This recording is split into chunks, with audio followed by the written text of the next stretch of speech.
Bismillahirrahmanirrahim. Assalamualaikum warahmatullahi wabarakatuh. Kembali lagi bersama saya Ustazah Ain dalam subjek Jawi tahun 3. Baiklah anak murid semua, Ustazah doakan agar kamu semua sihat-sihat sahaja dan kamu juga telah bersedia untuk menerima pembelajaran pada hari ini. Pastikan kamu sudah bersedia dengan buku teks Jawi dan juga buku latihan Jawi yang akan kita gunakan sepanjang pembelajaran kita pada hari ini. Pastikan kamu juga telah bersedia dengan alat tulis. Baiklah, pada hari ini kita akan belajar sama-sama mengenai perkataan yang diakhiri dengan huruf kaf dan ga. Perkataan yang diakhiri dengan huruf kaf dan ga. Bagi pelajar yang ada buku teks, tolong buka muka surat 11. Pastikan kamu dapat muka surat sama yang macam Ustazah tunjuk dekat dalam skrin ni. Okey, unit 1. Hukum kaf pada suku kata terbuka kata jati bahasa Melayu. Okey, hari ini kita akan belajar hukum kaf pada suku kata terbuka kata jati bahasa Melayu.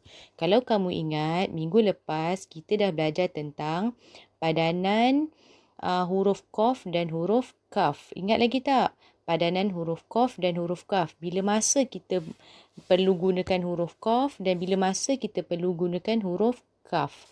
Okey, kalau huruf K kita dah tahu dah. Padanan huruf K ada dua iaitu huruf kaf. Satu lagi dengan huruf qaf. Huruf kaf ni kita guna ketika kata bahasa ketika bahasa Inggeris. Huruf qaf ni kita gunakan ketika bahasa Melayu. Tapi minggu lepas Ustazah dah ajar semua benda ni tentang pada ketika suku kata apa? Suku kata tertutup. Ingat tak yang di akhirnya ada contoh macam K, A, K. Kak macam tu contoh. Dia macam ni. Ini adalah suku kata tertutup. Apa beza suku kata tertutup dengan suku kata terbuka? Ustazah yakin kamu dah tahu dah. Apa beza suku kata tertutup dengan suku kata terbuka? Suku kata tertutup ni contoh macam K, A, K, K, I, K, K, U, Ku, K, I, Ke, K, O, Ko. Ini adalah suku kata terbuka. Suku kata terbuka.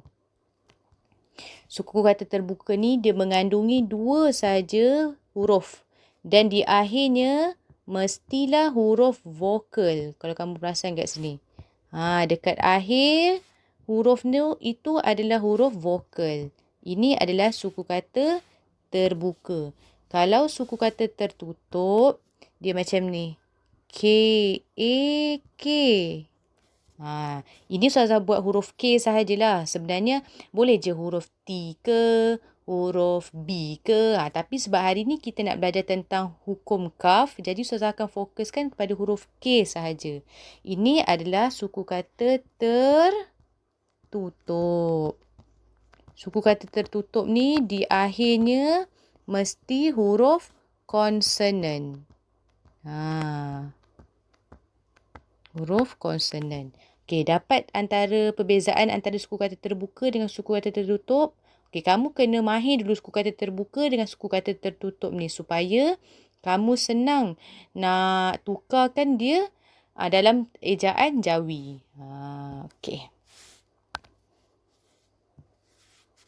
Kita teruskan dengan muka surat 11 tadi. Okey, muka surat 11 ni dia kata hukum kaf pada suku kata terbuka kata jati bahasa Melayu. Jadi dekat dalam fikiran kamu dah boleh bayangkan suku kata terbuka tu. K, A, K yang sudah cakap tadi tu. K, A, K. Tapi untuk suku kata terbuka hari ni kita akan fokus pada K, A sahaja. Pada perkataan KA. Pada perkataan apa anak-anak murid Ustazah? Pada perkataan KA. Jadi kita akan tengok. Kalau kamu perasan dekat bawah ni ada gambar ungka, ada gambar cuka, ada gambar jangka suhu, ada gambar nangka. Perkataan-perkataan ni semua adalah perkataan bahasa Melayu ataupun kata jati bahasa Melayu. Bukan kata pinjaman bahasa Inggeris. Bila Ustazah tukar dalam ejaan Rumi, dia jadi yang macam kat bawah ni. Yang macam tulisan warna purple ni. Nangka, ungka, cuka, jangka suhu. Dekat sini semua kalau kamu perasan ada suku kata terbuka K-A-K yang Ustazah cakap tadi tu. K-A-K, K-A-K, K-A-K, K-A-K. Semua-semua ni duduknya di ujung perkataan. Jadi kalau kita nak eja nangka, dia ikut yang dalam gambar yang Ustazah tunjuk tu. Boleh ke tidak? Bila kita nak tukarkan K-A-K tu, kita perlu gugurkan huruf alif. Contohnya, nak eja nangka. Kalau kita ikut padanan huruf, dia akan jadi nun, nga, kaf, alif. Tapi bila kita gunakan hukum kaf ni, kita buang alif dekat sini. Tu sebab dia jadi macam ni. Boleh ke tidak? Sama dengan ungka tu. Jadi, huruf A dekat situ, huruf A kita padankan dengan huruf alif, kita gugurkan. Huruf alif gugur maksudnya kita tak perlu tulis huruf alif dekat situ. Tapi huruf alif yang dengan KA lah. Jangan huruf alif yang tempat lain pula kamu padam pula. Tak jadilah perkataan tu nanti.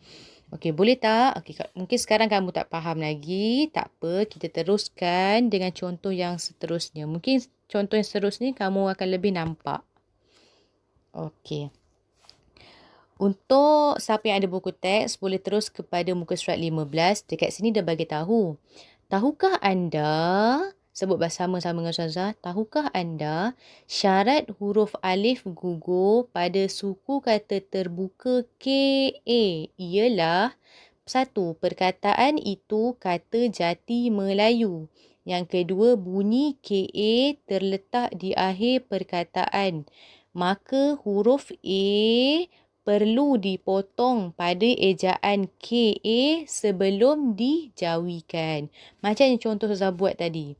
Kan macam Ustazah cakap tadi, kita akan fokus kepada suku kata terbuka KA sahaja pada hari ini. Suku kata terbuka apa?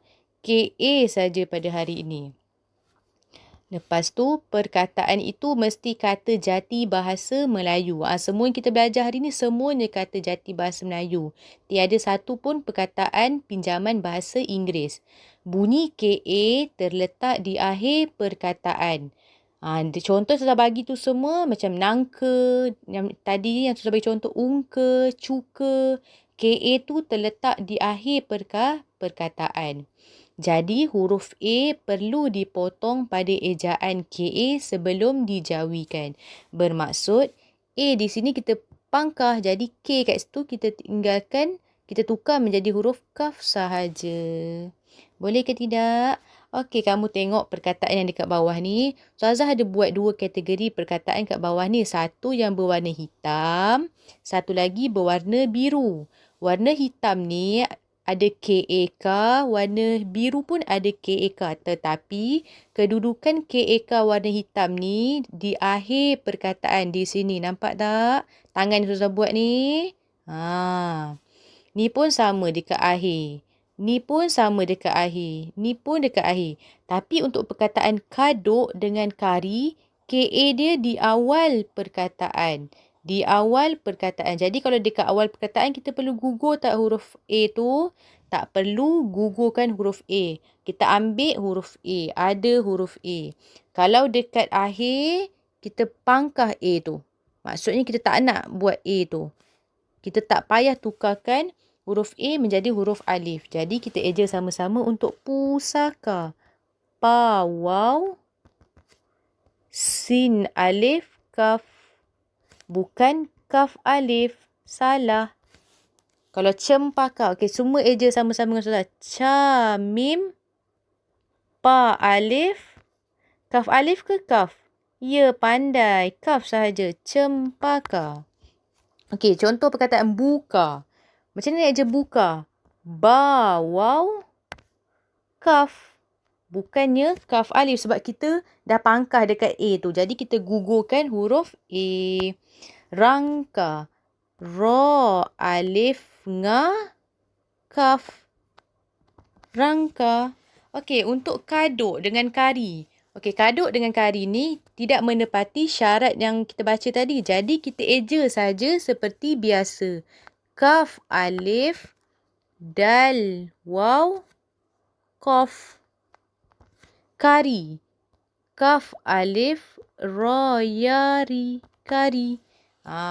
Huruf-huruf yang Ustazah tak tekankan tu bermaksud kamu hanya perlu tukarkan seperti biasa mengikut padanan huruf sahaja. Boleh ke tidak? Kalau tak boleh, kamu boleh ulang video ni banyak-banyak kali. Ulang video ni banyak kali sampai kamu faham. Ustazah ulang sekali lagi. Kalau ada perkataan bahasa Melayu dia ada suku kata terbuka K-A-K, maka kita akan gugurkan A di situ. Dia akan jadi kaf sahaja. Tak perlu tulis huruf alif, huruf A ni. A ni kita pangkah. Pangkah maksud kita tak nak. Jadi kita tak perlu tukarkan dia. Kita anggap dia tak wujud sahaja. Itu sahaja untuk pembelajaran kita pada hari ini bagi hukum kaf pada suku kata terbuka, kata jati, bahasa Melayu. Okey, Ustazah nak kamu buat latihan dalam buku aktiviti kamu, muka surat 7. Okey, semua perkataan-perkataan ni adalah perkataan yang mengandungi suku kata terbuka KAK. Kalau kamu perasan, semua nombor 1 sampai nombor 10 ada KAK. Jadi, apa kita nak buat? Kita perlu gugurkan huruf A di situ. Yang KAK tu kita gugurkan. Jadi, kita ejalah seperti biasa. Pa, waw, sin, alif, kaf, pusaka. Luka. Macam mana nak eja luka? Lam, waw, kaf. Bukan kaf alif. Kaf alif salah. Dia kaf sahaja. Buka. Okey, Ustazah nak kamu buat sampai nombor 10. Bila kamu dah siap, kamu snap gambar. Bagi dekat guru kelas kamu. Dan guru kelas kamu akan tanda nanti.